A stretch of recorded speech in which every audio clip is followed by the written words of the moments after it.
Good morning, everyone. Today, 2025년 8월 31일입니다. 오늘 Sunday인데요, Sunday. 자, 생글생글입니다. 한국경제신문에서 중고생을 위한 경제 논술 신문 생각하고 글쓰기 생글생글입니다. 생글생글. 날짜 표기는 2025년 9월 1일 월요일로 표기되는데 우리는 시간 앞에 시간에 굴복하지 말아야 됩니다. 시간 앞에서 자유스러워져야 됩니다. AI 시대에 시간을 이겨낼 수 있는 시간과 돈에 대해서 자유스러워질 수 있는 그런 연습이 필요하다고 생각합니다. 자, 본문으로 한번 들어가 보겠습니다. 생각하고 글쓰기인데요. 오늘 썬데이입니다. 휴머노이드 로봇 인간 대체가 시작되었다. 와우, 휴머노이드. 이런 이제 이면에 나오는데 커버 스토리입니다. 과거에 교수들이 학생들이 논문을 많이 읽지 않습니까? 그런데 그 논문을 끝까지 읽을까요? 유명한 노벨 물리학 수상한 분인데 이름 기억 안 나는데 그분은 그랬습니다. 첫 글과 마지막 글을 읽고 나서 그 내용이 파악이 됐다. 그러면은 넘어가고 서두와 프롤로그와 에필로그를 읽고 나서 이해가 안 된다. 그러면 좀 더 끝까지 봤다고 합니다. 첫 문장과 첫 단락과 마지막 단락을 한번 읽어보도록 하겠습니다. 자, 최근 중국에서 열린 뭘 열렸습니까? 로봇 올림픽이 화제가 되었다고 합니다. 로봇 올림픽 사람처럼 머리와 팔, 다리를 가져 휴머노이드라고 합니다. 휴머노이드, HUMANOID라고 부르는 로봇들이 운동회를 연 것입니다. 격투기 시합 참가한 로봇은 후계, 어퍼컷, 니킥까지 날리며 흡사, 사람을 방불케 했다지요. 이들은 스스로 판단해 움직이는 체화 지능이라고 그냥 체화 지능. embodied intelligence, embodied intelligence 약간 발음이 좋지 않아도 이해해 주시기 바랍니다. 축구 경기에서 같은 팀 선수끼리 협력하여 상대팀과 경쟁하는 수준까지 이르렀다고 합니다. 그리고 마지막 단락을 한번 읽어보겠습니다. 휴머노이드 로봇이 생활에서 인간의 삶을 돕고 생산 현장에서 인간 노동을 대체하는 시대가 현실로 다가옵니다. 이런 기능이 로봇이 상용화 하는 원년이 바로 올해라고 합니다. 올해가 시작이군요. 휴머노이드 로봇을 왜 로봇의 미래라고 부르는지, 기술 수준은 어디까지 발전했는지 사업면에서 자세하게. 자, 정규 한국경제연구위원회 첫 커버 스토리라고 있습니다. 키워드입니다. 키워드. 이런 이면우 한국경제신문 기자죠. 찢어졌습니다. 이면우. 부자는 매일 아침 경제기사를 읽는다 작가 300개 그렇게 썼습니다. 외국인 토지거래 허가 구역 실거주하지 않는 외국인 수도권 진보산다. 이게 이제 한국경제신문에서 지난주에 났어요. 한 주를 정리하니까 언제입니까? 지금이 8월 25일에서 8월 29일까지 나는 기사였습니다. 외국인 관광객이 서울 남산에서 인근 아파트를 보고 있다는 거죠. 외국인들은 좀 움직이는 걸 좋아하니까 임장을 했지 않았을까. 크게 봐서 임장. 높은 데서 조망하면서 어느 지역이 좋 이렇게 이제 구체적으로 이렇게 외국인들은 활동을 하고 있습니다. 자, 첫 줄을 읽어볼까. 이제 큰 집 살 때 허락받고 2년은 직접 살아한다는 규제가 첨가됐습니다. 외국인 수도권 주택 거래 연 26%나 늘었다고 합니다. 26%가 쑥 올라갔다고 합니다. 자, 마찬가지로 첫 문장과 마지막 한번 읽어보도록 하겠습니다. 국내에서 집을 사려는 외국인은 실거주 목적이 아니면 수도권 대부분 지역에서 주택을 새로 구입할 수 없게 됐다. 국토교통부는 지난달 26일부터 내년 8월 25일까지 1년간 서울 지역 전 지역과 경기 지역 23개 시군 인천시 7개 구를 외국인 토지 거래 허가 구역으로 지정했답니다. 잘했습니다. 외국인 토지 거래 허가 구역 지정했답니다. 그동안 서울, 강남, 소초, 송파, 용산구에 적용했던 토지 거래 허가 구역을 외국인에 한해 수도권으로 확대했다는 것이죠. 네. 토지 거래 허가 구역을 확대했다는 소식입니다. 자, 여기서 이제 26% 수치에 굉장히 좀 민감해야 됩니다. 수치를 기억해야지 그 내용이 정확하게 머릿속에 인지되는 경우가 있다고들 합니다. 어떤 내용이 되었는지 마지막 단락을 한번 읽어보도록 하겠습니다. 외국인 수도권 주택 거래가 26%였습니다. 내국인 외국인 간의 부동산 역차별 논란이 완벽하게 해소하려면 추가적 제도 개선이 필요하다는 지적도 나온다. 이번 규제는 유상거리에만 적용된답니다. 증여, 경매, 상속 등을 통한 주택 증여나 경매, 상속 등을 통한 주택 취득은 허가 대상이 아니다. 그러면 이런 꼼수도 있겠죠. 주택에서 분류되지 않는 오피스텔도 예외다. 오피스텔은 또 예외로 하고 있습니다. 외국인의 경우 우리 과세 당국이 해외 부동산 소유 여부를 정확히 알 수 없어 다주택자에게 부과되는 취득세, 양도세, 중과를 피할 수 있다. 장점이 있죠. 오피스텔이나 취득세, 양도세, 다주택자한테 부과되는 그리고 경매나 증여, 경매, 상속 등에 대한 그 세 가지가 있죠. 이 부분에 대해서는 또 외국인은 이점이 있군요. 뭐가 있다고요? 한번 보겠습니다. 증여, 경매, 상속. 그다음에 오피스텔은 적용받지 않고 취득세는 다주택이 있는지 없는지 알 수가 없으니까 세 가지가 있습니다. 자, 사진으로 보는 세상 실전 수능 모드 현장 접수 5일 마감했다고 합니다. 2026년 수학 능력 시험 응시 원서 접수가 시작된 지난달 25일입니다. 이렇게 나옵니다. 자, 생글생글은 세계도시 데이터만 이렇게 나왔습니다. 자, 한국경제 오늘은 일요일인데 숫자로 읽는 교육과 경제입니다. 생각하기, 글쓰기 이렇게 나왔습니다. 중고생을 위한 것인데요. 우리는 중고생 때 가장 최상의 교육을 받기 때문에 자, 보겠습니다. 특목, 자사고 출신 SK 신입생 줄었다는 것이죠. 올해 10개 대학 신입생 분석해서 보니 성균관대, 한양대만 합격자가 증가했습니다. SK 자사고, 특목 자사고 출신이 성균관대, 한양대 의대 선호, 내신 반영 늘어난 영향이었습니다. 자, 첫 문장과 마지막 문장을 한번 보겠습니다. 2025년 주요 대학 합격자 가운데 영재학교, 특목 자사고 출신이 전년보다 줄어든 것으로 나타났다. 자, 마지막 답안이 굉장히 길군요. 이미경. 내신이 낮은 특목고 학생들을 많이 선발하여 합격선에 지나치게 떨어질 수 있다는 점을 부담스럽게 인식했다. 뭐 중요한 게 뭐 특목 자사고가 이제 SK 서울대, 고대, 연대가 줄어들었다는 의미로 보시면 되겠습니다. 네. 자, 보조금 대가 달라. 이거 이제 지난주에 한 주 동안 있었던 빅뉴스를 얘기한 거죠. 보조금 대가 달라. 그랬습니다. 미국 인텔 지분 10% 확보했다. 이게 키워드였죠. 네, 아주 중요한 지난주. 보조금, 여기 이제 미국 인텔 지분 10% 확보했다는 것입니다. 인텔 우군된 트럼프 행정부 상무장관 경영 간섭 없을 것 이렇게 말을 하고 있지만은 이건 큰 틀에서 지분 10%를 가지고 있는데 잠재적으로 경영 간섭할 수 있는 역량이 되는 거죠. 자, 중요했던 것은 삼성도 마찬가지로 지분을 요구할 수도 있다는 것이죠. 보조금을 주는 대신 보조금 대가로 회사 지분을 요구한다는 것은 어찌 보면은 결과적으로 이렇게 경영 지분, 그러니까 보조금 대가가 삼성의 이재용 지분하고 똑같은 수치라고 봅니다. 1조 몇 달러인가 이렇게 되어 있습니다. 저도 이제 봤는데 인텔의 주요 주주를 보겠습니다. 미 정부가 9.9%입니다. 굉장히 크죠. 블록록 8.9, 블록록인데 뱅가드 8.8.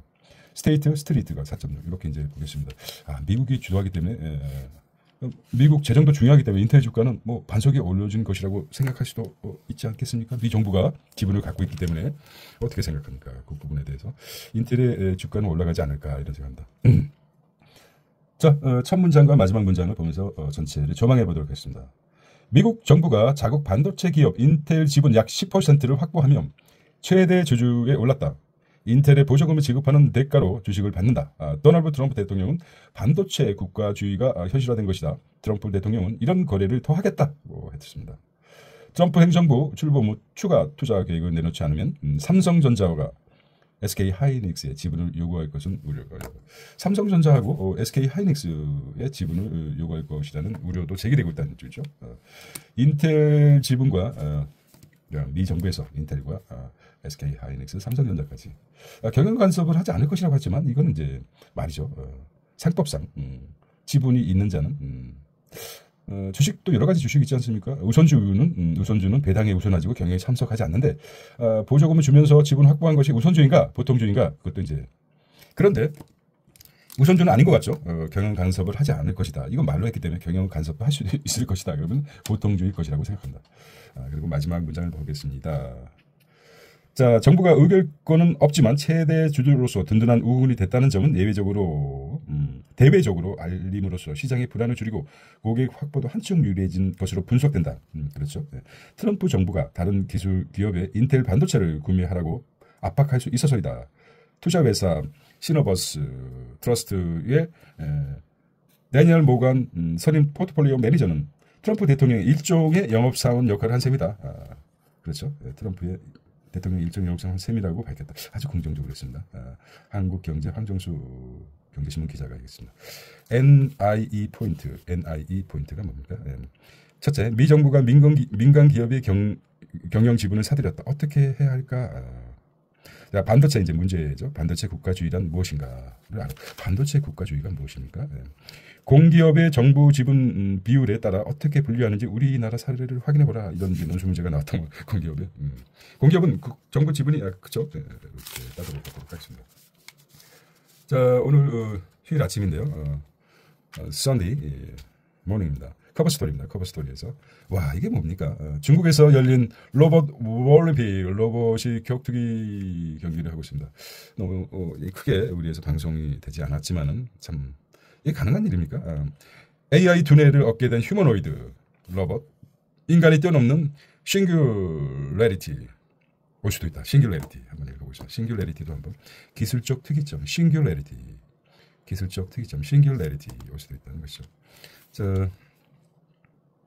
피지컬 AI가 곧 휴머노이드다. 로봇 미래가 현실로 됐다는 것이죠.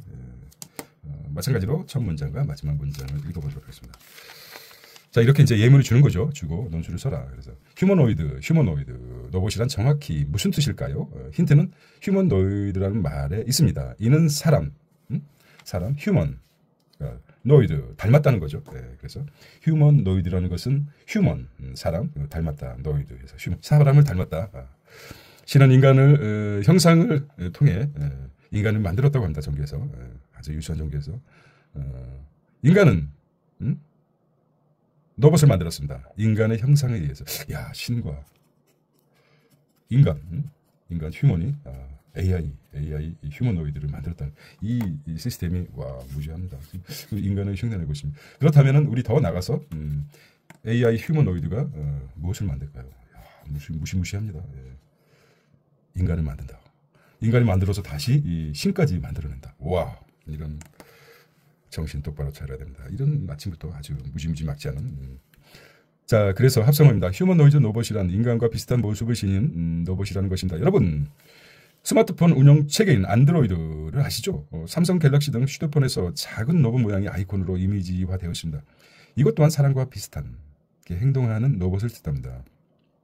그리스어로 안드로이드는 뭘까요? 안드로이드. 우리가 안드로이드 보겠지만 안드로이드는 남자 또는 인간을 가리킵니다. 안드로이드가 남자 또는 여자를 인간을 가리킵니다. 자, 아주 갑자기 아침부터 아주 긴장감이 감돌고 있습니다. 피지컬 AI 곧 휴머노이드다. 여기까지 읽어보도록 하겠습니다. 자, 그렇다면 중국의 로봇 올림픽에 나온 다소 우스꽝스러운 로봇이 휴머노이드 로봇이 전부일까요? 더 세련된 휴머노이드이자 일상에서 우리 삶을 주도하는 휴머노이드가 적지 않습니다. 이는 미국 로봇 업계 피규어군요. 피규어 AI 사의 홈페이지에서 만날 수 있습니다. 여기에 로봇의 공장 조립 라인에 서서 일을 하고 집에서 화분에 물을 주거나 음료를 따르는 영상도 있어요. 마치 사람처럼 수건을 가지런히 접어 수납하는 영상도 나옵니다. 와우. 여기서 한 가지 또 짚고 피규어 AI사 이것도 이제 미국에서 대표적인 회사로 부각될 것 같습니다. 다음 테마를 보겠습니다. 로봇의 미래가 현실로 저 글을 읽어보겠습니다. 자, AI를 두뇌로 얻는 로봇은 이전에 비해 훨씬 광범위한 활동을 합니다. 사람처럼 생각하고 판단할 수 있는 만큼 특정 목적이 단순 작업에 국한되지 않아요. 이젠 사람이 명령을 내리면 휴머노이드 로봇은 그 명령이 최종적으로 완수할 수 있습니다. 예를 들어 가구나 가전 같은 물품을 조립하는 작업을 생각해 봅시다. 블라블라블라블라 해서 그 다음에 쭉 내려가면 자 영어 예를 들어 AI의 싱귤레이터란 AI 기술적 특이점이라고 그러죠. 싱귤레이터란 AI가 비약적으로 발전해 인류의 지능을 초월하고 스스로 진화하는 때를 뜻합니다. 싱귤레이터. 범용 인공지능 AGI라고 불리는 기술 수준이 AI에게 싱귤래리티라고 보시죠. 범용 이게 이제 싱귤래리티라고 범용 인공지능이라고 불리는 기술 싱귤래리티 보실 수 있습니다. 이 용어는 미래학자 레이키즈 와일드가 2005년 저술한 특이점이 온다. 싱귤래리티 특이점이 기술의 리얼에서 언급하여 인류 사회에서 2045년 특이점이 볼 수 있다고 예측해 유명해졌습니다. 만약 특이점이 도래한다면 인공지능 로봇이 인간의 지능만 능가할 것인지 아니면 감정까지 갖춘 로봇이 발전할지 정말 궁금합니다. 이렇다면 우리가 얘기했던 터미네이터 아놀드 슈왈츠네거 터미네이터가 무섭게 생각이 나는군요. 자, 요건 이제 커버 스토리가 중요하기 때문에 또 나왔습니다. 자, 싱글 커버 스토리입니다. 현대 자동차에서 계열에서 로봇 회사 보스턴 다이나믹스죠. 보스턴 다이나믹스 에서 공개한 휴머노이드 아트라스 작업하는 모습입니다. 이렇게까지 발전했어요, 우리가. 로봇 대량 투입대는 내년에 상용화가 내년입니다. 몇십 년 후가 아니라 상용화가 오는 인간의 일자리 위기, 보조 장치 마련이 숙제라고 합니다. 머리가 아파요. 네. 자, 여기서 이제 죄송한데요. 또 빼먹었어요. 또 빼먹은 걸 너무 스킵할 수 없죠. 또. 자, NIC 포인트. 그러면 이제 논술 문제가 들어가자. 중국의 로봇 올림픽 영상을 찾아보고 느낀 점은 친구들 공유해보자. 젠슨왕이 말한 피지컬 AI 개념에 대해서 알아보자. 세 번째는 로봇 산업의 싱귤래리티, SIN,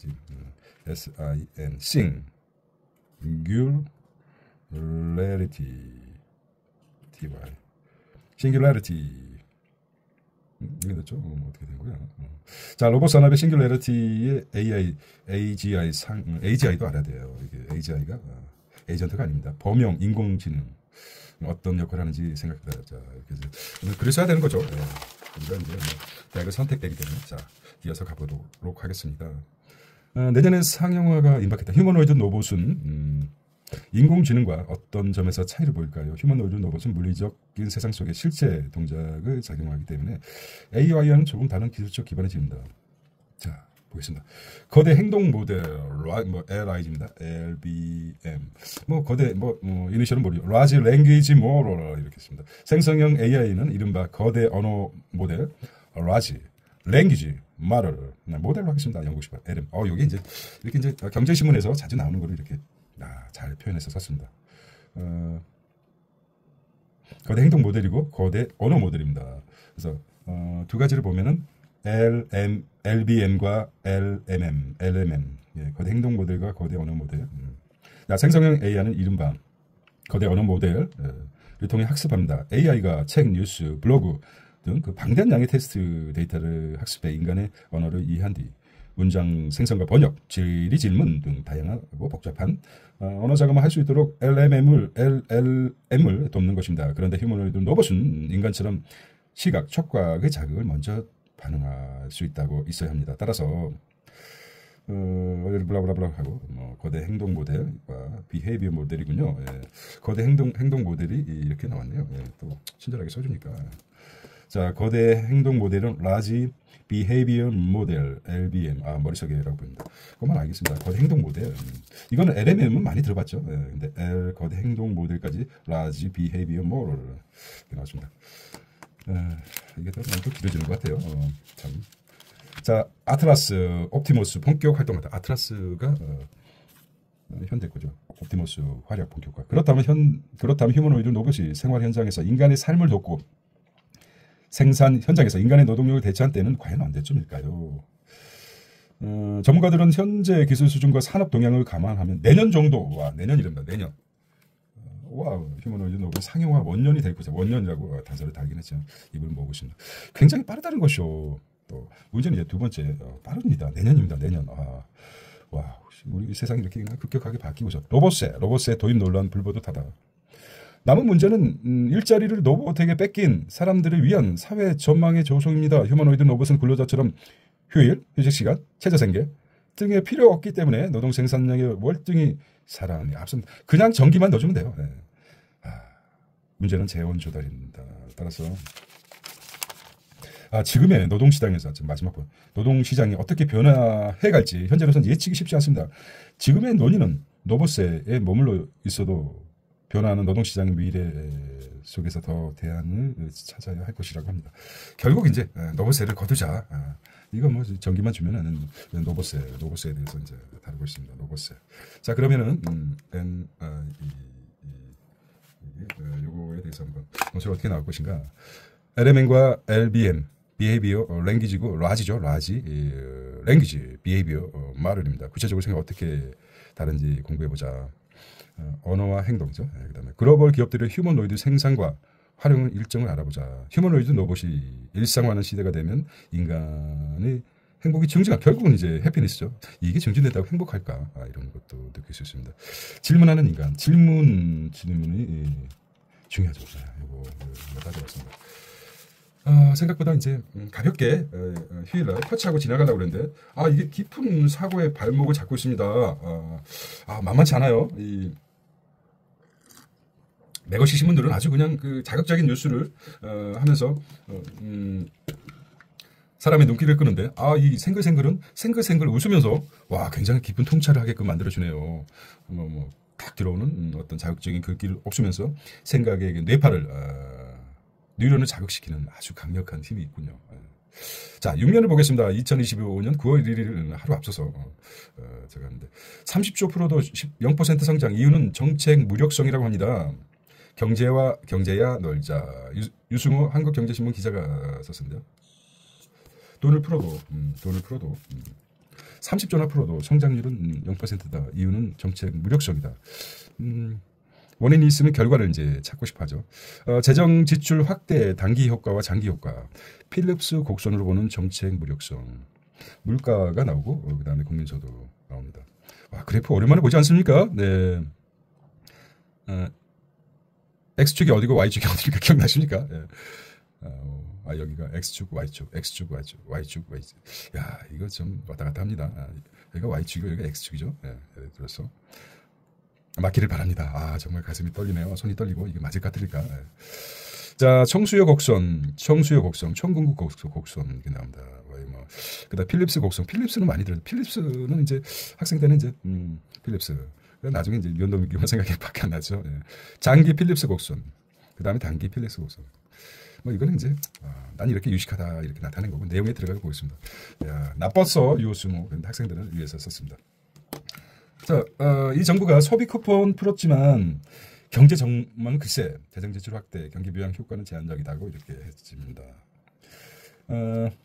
어떻게 생각합니까? 청수요가 늘면 물가 임금도 상승, 생산 가격 오르며 총공급 감소. 프리드먼 임시소득 프리드만 얘기했죠. 임시소득 소비보다 저축은 늘려야 된다.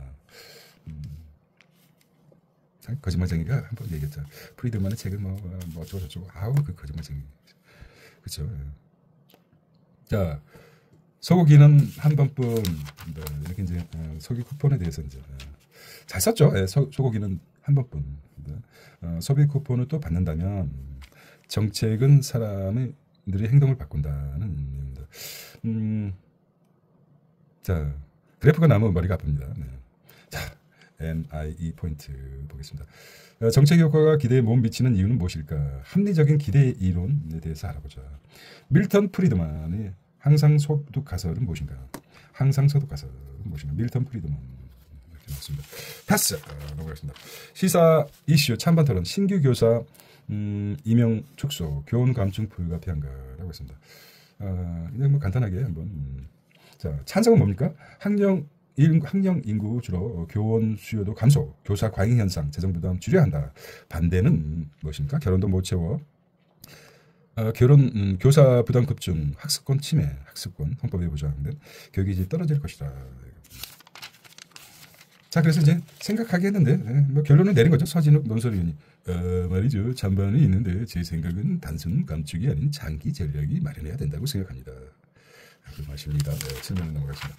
자, 경제학 원론입니다. 경제학 원론. 김영진 중앙대 강사가 얘기했습니다. 강사라 교수라고 하고 강사를 했습니다. 아직 자, 개방과 겨시 경제 정책, 개방과 환율 정책에 따라 경제 안정화 정책 효과가 달라져요. 환율 정책에 따라서 뭐가 달라진다? 경제 안정화 정책이. 별표. 그리고 환율이 정책을 가는 겁니까? 환율이 자동적 장치가 아니라 확률을 조정할 수 있다는 것입니까? 이런 문제를. 경제 안정화 정책. 사실 이거 웃자고 하는 얘기였지만 환율이 중요한 영향을 하죠. 자, 경제 소식 제목을 보겠습니다. 자, 경제 안정화 정책의 유형, 경제 안정화 정책의 효과, 환율과 경제 안정화 정책 이렇게 나왔습니다. 첫 번째는 다 읽지 못하니까 첫 번째는 경제 안정화 정책의 유형은 무엇인가? 두 번째는 경제 안정화 정책의 효과, 이펙트죠. 그다음에 세 번째는 결론적인 측면에서 환율과 경제 안정화 정책이 나왔습니다. 그래서 이제 또 구체적으로 들어가 봐야죠. 다 읽을 수는 없습니다. 알고 계시죠? 아주 짧게, 아주 얇게 한번 읽어보겠습니다. 한국 경제의 목표는 무엇입니까? 잘 먹고 잘 사자. 안정적 경제 성장에 있다. 경제 성장은 지속적으로 국가의 총 생산량을 증가시키는 것이다. 이렇게 딱 정리하겠습니다. 한국 정책의 목표는 경제 정책, 안정적 경제. 자, 조조가 그랬죠. 조조가 의식이 풍요로워야지, 어느 정도 돼야지 예의를 안다고 했습니다. 예의를 안다. 의식이 기본이 돼야지 예의를 안다.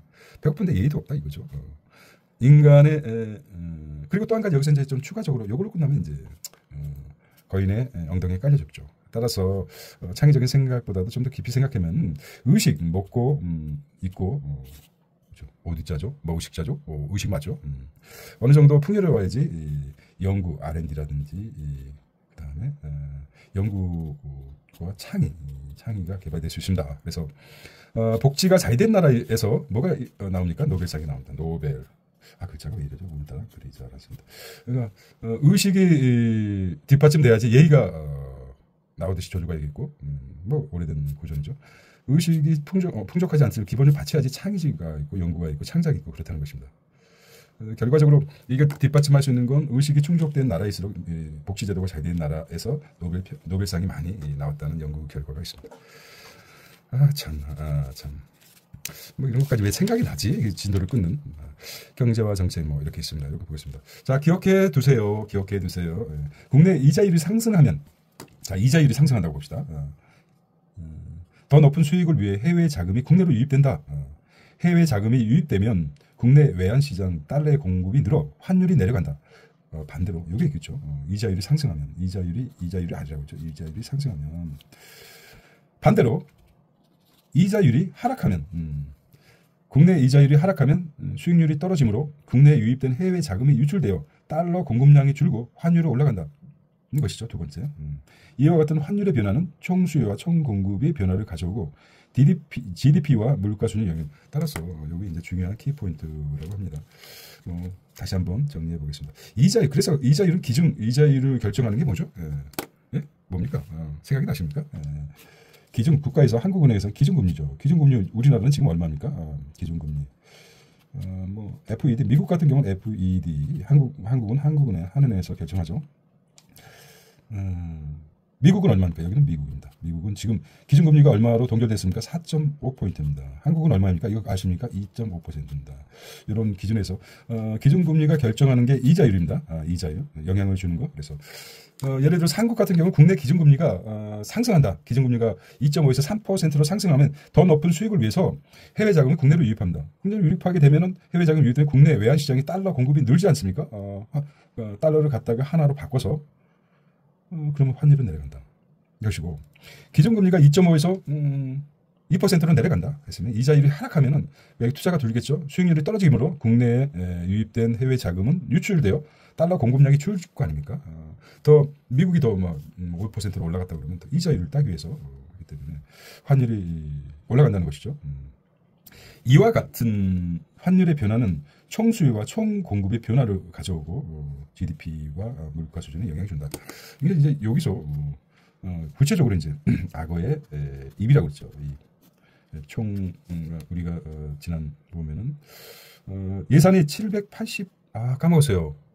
죄송합니다. 728조 증액됐죠. 증액돼서 이제 국회를 통과 내년 예산안이. 그런데 문제는 악어의 입처럼 세수와 지출과 수입이 벌어지기 때문에 악어의 입처럼 딱 벌어진다 그래요. 초입에 들어갔다는 것입니다. 어쨌든 그렇습니다. 환율 정책에 따라서 이렇게 얘기를 했지만 결과적으로 구체적으로 이 제목을 보면 환율 정책에 따라서 이렇게 가려졌지만 이 전 단계가 있죠. 예. 기준금리, 기준금리 아닙니까? 그다음에 이자율에 따라서 환율의 변동. 그러니까 결과적으로 국가 간에도 뭐 이자율은 이율이 수익이 되는 쪽이기 때문에 채권 뭐 이렇게 따지면 지금 많습니다. 그래서 환율 정책에 따라 이것만 기억하시면 됩니다. 환율 정책에 따라서 경제 안정화 정책 효과에 따라 국가 경제 목적은 뭐라고 줍니까? 경제 안정화 안정적 경기 성장을 그렇습니다. 와 이거 좀 다 읽어보면 딱 될 텐데 시간 관계상 다 하겠습니다. 자 여기서 이제 또 중요한 스튜어트십 코드 굉장히 이게 이제 복합적으로 중요한 내용이 나옵니다. 생각보다 수능이 우리 사실 중요하죠. 스튜어트십 국민연금 주주권 행사 어디까지 적전선인가? 국민연금이 진짜 자기는 크죠. 국민연금 이 대표를 CFO라고 합니까? 어쨌든 있습니다. 국민연금의 대표. 쉽게 얘기해서 사장이 어떤 굉장한 힘을 가지고 있죠. 수능에 나오는 경제, 금융, 한국 경제. 앞으로 중도의 재해가 발생한 기업은 투자, 대출, 공공입찰에 참여 등 강도 높은 불이익을 받는다. 국민연금 등 기관 투자자가 중대재해 발생 가능성이 큰 기업의 경영 개선 요구하는 등 주주권도 행사할 수 있다. 산업계에서 자칫 기업의 경영 활동을 저해하는 과도한 주주 개입만 늘어날 것이라는 우려가 나오고 있습니다. 이게 이제 8월 21일자 한국경제신문이었습니다. 8월 21일이면은 이게 이제 한 주게 아니군요. 보통 8월 21일이면은 뷰티풀 목요일이었습니다. 첫 글과 마지막 글을 읽어보도록 하겠습니다. 자, 정부가 기업의 근로자 사망, 사고, 중대재해 발생 시 국민연금 등 연기금이 주주권 행사를 하게끔 스튜어트십이 뭡니까? 스튜어트십 코드. 이런 것도 모르면 또 모르죠. 수탁자 책임 원칙이라고 하면 누가 뭐라고 합니까? 근데 스튜어트십이라고 합니다. 수탁자 책임 원칙을 개정에 나선다는 내용의 기사입니다. 스튜어트십 코드는 기관 투자자가 기업이 경영 개선, 주주 가치 제고 등을 위해 주주권을 행사하도록 유도하는 지침입니다. 작년 말 국민연금을 포함한 주요 연기금과 자산운용사 239개 기관이 스튜어트십 코드를 가입했다고 합니다. 스튜어트십 코드가 이제 한번 적어보겠습니다. 스튜어트가 뭐야? 수탁자 책임원, 수탁자. 위탁자가 아니라 받을 수, 수탁자. 위탁자는 수탁자 책임원칙. 수탁자 받을 수자 아닙니까? 위탁자는 누굽니까? 위탁자는 국민연금이라고 생각한다면 수탁자는 기업이겠죠. 책임원칙. 기업의 책임원칙이라고 합니다. 투자의 주체가 국민연금. 하나라고 하면 위탁자가 수탁자 기업에 투자를 했는데 니들이 책임이 있다. 그러니까 중대재해 발생한 기업에 중대재해를 발생한다 그러면은 위탁자 입장에서는 이들에게 강력하게 내가 투자했던 걸 다 빼낼 거야. 뭐 이런 강력한 조치를 얘기하는 것입니다. 자 마지막으로 보겠습니다. 이게 내용을 읽어보면 참 좋아요. 네. 학생들이 읽어보시기 바랍니다. 우리 국민연금이 정부로부터 독립성을 충분히 보장되지 않는 상황에서 과도한 스튜어트십 코드 강화가 연금 사회주의로 이루어질 수 있다는 우려도 큽니다. 국민연금 운영과 방향, 주주 행동 여부를 결정하는 기금운용위원회는 구성부터 운영 방향까지 정부가 사실상 주도하고 있다는 것입니다. 이재명 대통령이 최근 산업재해 근절을 기치로 내걸자 곧바로 정부가 스튜어트십 코드를 언급하며 나선 것도 결국 국민연금을 비롯한 공적 연기금의 취약한 독립성을 반영한 것이라고 합니다. 스튜어트십, 공적 연금의 취약시점이다. 이제 말 안 들으면은 스튜어트십, 수탁자 책임 원칙을 지겠다. 그래서 이제 NIE 포인트입니다. 스튜어트십 코드가 왜 만들어졌는지 살펴보자. 이거 안 나올 텐데 좀 올리겠습니다. 안 나오죠? 질문입니다. 질문. 스튜어트십 코드가 왜 만들어졌는지 알아보자. 책임 투자 전략이 수익률에 어떻게 영향을 미치는지 찾아보다. 산업재해 발생 기업에 대한 주주 행동은 어떤 효과가 있는지 고민해보자라는 질문을 했습니다. 그냥 책을 어떤 기사를 읽고 나서 그런가 보다 이렇게 하면 적거나 싫거나批判하고 이게 뭐야 이 나쁜 놈들 이렇게 좀 훌륭한 기사 이거 끝나지 말고 깊이 있는 질문, 통찰의 질문을 이어줘야지 진정한 자기 것이 되는 것입니다.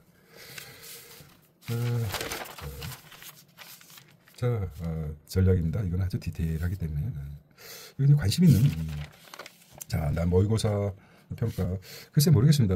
학원을 해서 그런지 몰라도 이게 뭐 떠날 때도 됐는데 아직도 그 원전에서 뱅글뱅글 돌고 있습니다. 재미있는 수학 이야기입니다. 이정현 푸른수 도박 교사입니다. 델러스의 문제, 작도 불가능한 문제, 수학의 길, 세계를 찾은 도전을 불렀다는 것입니다. 작도가 불가능해. 자, 신에게 재물 바치는 재단을 두 입으로 만들라. 와, 루트 3, 루트가 나온다. 코사인. 작도 불가능 문제는 수학의 단순한 계산만 하는 학문이 아니라 어디까지 할 수 있고 어디서부터 할 수 없는가를 탐구하는 과정을 보여줍니다. 블라블라. 누구나 아는 브랜드 household name. 이거 네임 맞죠? 갑자기 NAM이가 My name is name. 영어가 힘들어요. 아니 이제 독일어 같은 경우는 남해 가지고 딱 발음 키워대로. 그러니까 제가 말씀드렸잖아요. 영어가 18세기 청교도가 유럽의 뭐랄까 청교도 종교 박해를 들어서 아메리카 미국으로 갔지 않습니까? 미국으로 갔기 때문에 영국에서 미국으로 갔습니다. 근데 그 당시에 영어를 가지고 미국으로 갔기 때문에 18세기의 영어를 가지고 갔기 때문에 아주 영어가 불완전합니다. 근데 영국은 20세기의 영어를 완성시켰습니다. 그래서 읽는 그대로 발음 기호가 필요 없을 정도로 영어를 하우스 남해 이렇게 했는데 미국은 18세기 영어를 가지고 와서 여기서 부를 증가시켰죠. 부를 굉장히 증가시켰습니다. 불완전한 영어죠. 쇼핑이라고 읽어요. 쇼핑 이렇게 읽고 그다음에 이렇게 읽습니다. 그게 이제 불완전한 18세기 영어인데 세계의 부를 통짜 경제적으로 잡기 때문에 이게 반대로 이제 영어의 그 발음이 정착된 것 같습니다. 세계 공통어가 되버렸죠. 그런데 이제 영국은 이제 발전적이 해가지고 독일어와 비슷하게 언어가 발음기와 예측하지 못하는 발음이 안 나옵니다. 독일어랑 마찬가지로. 근데 지금 세계 부의 강국은 미국이기 때문에 미국도 지금 그 불완전한 영어를 보충하기 위해서 잘못된 영어를 보충하기 위해서 엄청난 돈을 투자해서 연구를 하고 있지만 모르겠습니다. 그런 역사적이 있습니다. 누구나 아는 브랜드 household name 뭔다? 영어 이야기입니다. 뭐 어쨌든 네임 맞죠? 나 이것도 틀리면 나 쪽팔렸는데. NAM household name은 비유적으로 모든 가정에서 나오는 이름, 즉 누구나 아는 유명인, 잘 알려진 브랜드를 의미합니다. 예를 들어 한국 household name은 삼성, 현대, LG가 있죠. 이렇게 맞네요. 이름이죠. 네임 맞습니다. My name is 이렇게 해서. 자, 과학과 놀자. 과학 칼럼이십니다. 식중독에 대해서 말하고 있습니다. 가을 문턱에 들어서서 여전히 더위가 기승을 부리고 있다. 최근 이어지는 덥고 습한 날씨가 식중독 기운을 번식할 수 있는 환경을 만들기 때문에 음식 섭취 시 각별히 주의가 필요하다. 한 연구에 따르면 한 번 식중독 경험이 단순한 배앓이. 요 글자가 어렵죠. R에다가 쉬었다. 끝나지 않고 음식에 대한 평생 공포로 이어질 수 있다는 연구 결과가 있군요. 한 번 식중독에 걸리면은 이렇게 진화할 수도 있습니다. 나는 뭘 먹고 무지하게 배앓이를 했습니다. 그리고 나서 나는 알레르기로 배앓이가 알레르기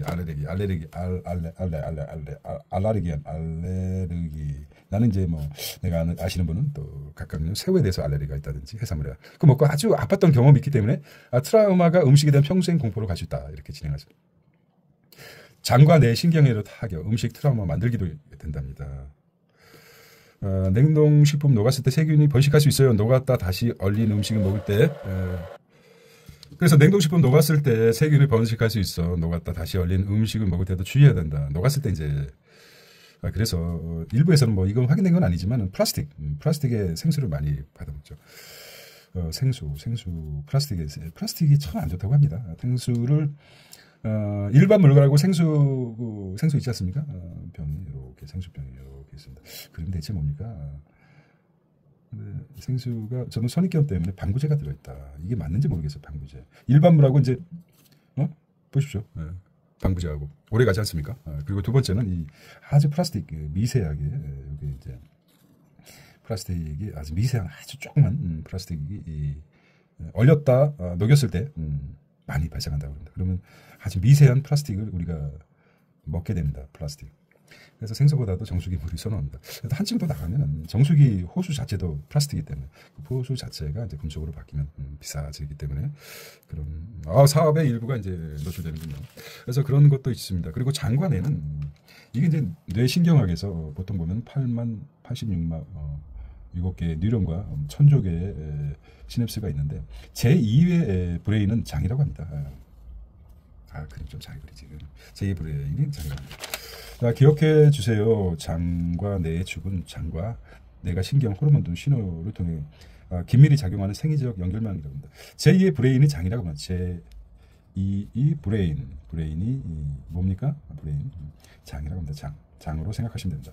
최근 동물 실험을 거쳐 식중독으로 유발된 장의 이상 신호가 펩타이드 뉴런을 통해 뇌로 전달되어 특정 음식에 대한 강한 혐오 기억이 형성된다는 사실.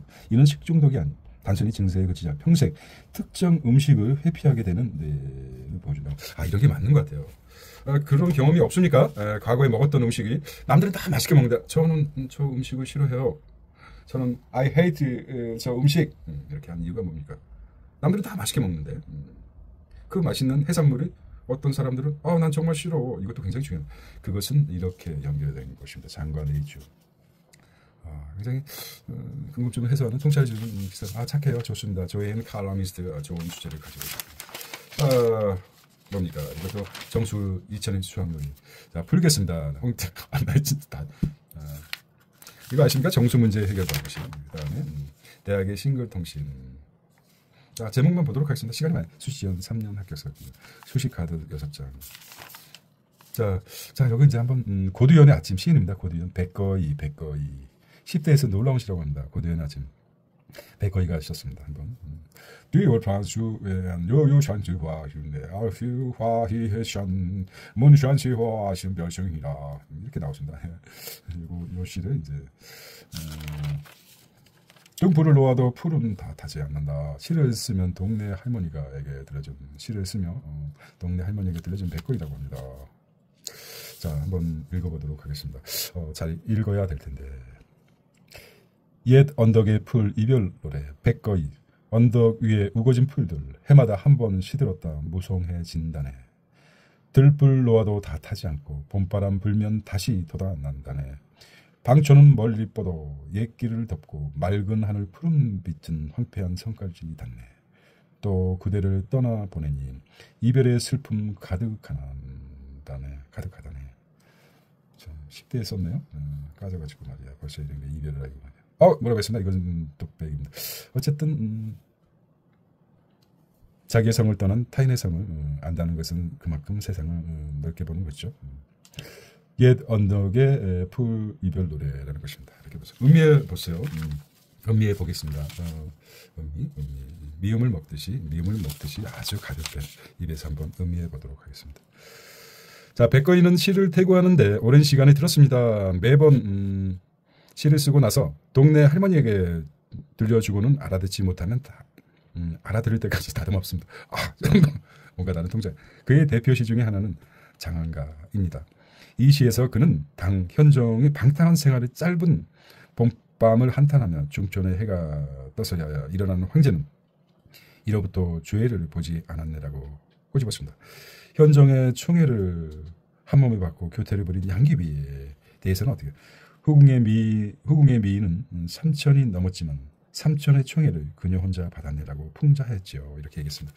와, 3천이 진짜 과거에 태어나면 남자 같은 경우 후궁이 되고 싶지 않습니까? 여자 같은 경우는 누구니까 축전하고 3대 학대라고 넘어가겠습니다. 세계를 바꾼 순간들 슬라브 지역의 수출품은 노예라고 합니다. 10세기 베네치아 무슬림 지배 아프리카 슬라브족 노예 팔아 막대한 양의 금을 확보하고 프라하에서 대규모 노예 시장 체코 폴란드에서 12세기까지 매매 기록 슬라브 노예 함였다는 것입니다. 그림이 멋있네요. 그림만 보겠습니다. 이베리아 반도 코르도바에서 거래되는 슬라브인과 흑인 노예라고 했습니다. 자, 기억하는 연기 미움보다 사랑 수용자의 자녀 속마음 이야기 좀 디테일하네요. 자, 수용자의 가족, 자녀들까지. 그림이 굉장히 상징적입니다. 수용자의 자녀. 여기 위에 뭐 올라탄 것 같기도 하고. 참, 이거 정말 작품이네요. 수용자의 자녀는 죄인이 아니다. 소중하고 행복하게 할 존재이다. 기억하는 연기. 나는 수용자의 자녀가 있다. 수용자의 자녀입니다. 이런 시 썼습니다. 책입니다. 우리나라 민간 교도소가 딱 한 곳이 있다고 합니다. 그곳에는 들어가기가 힘들고 수용자에게 수용번호를 부르지 않고 이름을 부른다고 합니다. 자, 이중리기, 이중기주, 이기주기, 기주. 이게 뭐예요? 열려라, 학력을요, 문망년, 밤이슬, 순위, 연일, 괴괴, 이중. 자, 학여울. 학여울이 뭡니까? 학여울 발음할 때 니은의 첨가돼 학여울이 바뀐다. 학여울은 학여울로 바뀌는데 이는 자음 동화 때문이다. 학여울과 여기 여러분 어쨌습니다. 그렇습니다. 너무 깊게 알면 다칩니다. 생각 기자들이군요. 이게 이런 게 있어야지 또 책을 보죠. 아빠, 나 신문에 나왔어. 한국경제신문에 이렇게 나왔어. 반려동물 상품 취급 펫숍 규제가 필요하다. 아빠, 나도 나왔어. 신림중학교야. 대일 외국 1학년. 아빠, 내가 맨날 그 일만 하는 줄 알았지. 아빠, 나도 나왔어. 엄마, 엄마죠. 아빠는 딸 아들인가. 엄마, 나 공간 배려해서 중학교 2학년. 자, 테셋입니다. 테셋 공부 시험 문제. 99회 테셋 가격 통제 총 공급 곡송 이동 분수 이 테셋이 이런 것도 나오나? 자, 문제를 볼까요? 한 문제만 풀어보도록 하겠습니다. 뭐 시작이 중요하니까. 아래 내용을 설명할 수 있는 알맞은 개념. 친구 따라 강남 간다. 남들이 구매한 제품은 나도 구매한다. 이게 답이 뭐죠? 답이 나왔을 텐데 뭐라고 생각하십니까? 답을 가려야지 살짝. 피구 효과, 피터팬 증후군. 이게 피터팬 증후군이 뭐예요? 이거 아닙니까? 피구 효과, 피터팬 증후군. 밴드 웨건 효과, 레버리지 효과, 스톡홀름 증후군, 피구 효과, 피구 효과. 자, 답은 밴드 3번이네요. 밴드 웨건 효과군요. 나머지 피터팬은 피터팬을 잘하고 싶지 않은 재밌네요. 1번 문제가 3번이라고 나왔으니까. 자, 위의 내용은 밴드 웨건 효과를 설명할 수 있다. 밴드 웨건은 행렬을 선도하는 악대차로, 밴드 웨건은 악대차군요. 악대차가 연주하며 지나가면 사람들이 모여든다. 이때 몰려드는 사람들을 본 이들은 뭔가 있다고 생각하며 뒤따라가면서 군중이 불어나는 현상을 만든다. 미국 경제학자 하비 라이벤스타인이 1950년 제시한 소비자 행동 효과 중의 하나로 특정 상품에 대한 어떤 사람의 수요가 다른 사람들의 수요에 영향을 받게 하는 현상, 소비자 편송 효과라고 부른다는 것이죠. 특정 상품이 많은 사람이 몰리면서 희소성이 떨어져 차별화를 위해 다른 상품을 구매하려는 현상의 스놉 효과와 반대적인. 스놉 효과가 반대되는 효과가 뭐라고요? 밴드 웨건 효과라는 거죠. 레버리지 효과는 자기 자본 외 타인 자본 차입금을 활용해 투자를 확대하고 이루어지는 것이 있다는 것이죠. 피구 효과에 대해서는 설명이 안 나는데 피구가 자꾸 축구 선수 피구가 생각났네요. 중요한 건 이제 여기만 보겠습니다. 3번이나 밴드 웨건 효과. 밴드 웨건은 악대 차량에 따라가는 사람들 스톱 효과라 반대 효과는 스놉 효과라고 합니다. 재밌습니다. 아마 재밌습니다. 이것만 하고 이제 마무리하도록 할게요. 이거를 하기 위해서 고사성어 신동엽 시 작가의 시입니다. 자, 아치고열, 아치고절이라고 합니다. 아치고절. 저도 한번 써보겠습니다. 이게 쪽팔린데. 생략해 보도록 하겠습니다. 아치고절입니다. 바르라, 이를치, 너풀고, 마디절. 아담한 풍치와 고고한 절개, 매화를 비유적으로 이른 말, 아치고절 이런 말입니다. 아치고절이다. 아치고절은 아치와 고절을 합친 말이다. 고상하고 아담한 취향, 고고한 절개를 뜻하며 매화를 이루고 있다는 것입니다. 아치고절이다. 자, 이렇게 해서 이것도 재밌는 것 같아요. 또 이렇게 자, 퀴즈, 경제 퀴즈 상식입니다. 요거 한번 풀어보고 싶지만 넘어가겠습니다. 경제를 알아야 되는 거 아닙니까? 그 다음에 스코어 퀴즈. 선진국 이것은 자기 자산을 아끼기 위해 대접을 받는다. 답이 나왔군요. 자, 오늘은 썬데이입니다. 각자 진짜 종교 활동을 하든지 또 취미 활동을 하든지 스포츠 활동을 하든지 또 하시기 바랍니다. 일요일 아침입니다. 주저리 떠들었는데 어떻게 될지 모르겠어요. 자, 달콤한 휴일이 연장되시기 바랍니다. 오늘은 2025년 8월 31일입니다. 8월의 마지막 날입니다. 시금 경제의 책 시드금에서 보내드린 시드금 그래서 보내드린 한국 경제 생글생글이었습니다. See you next Sunday. 안녕. 바이바이.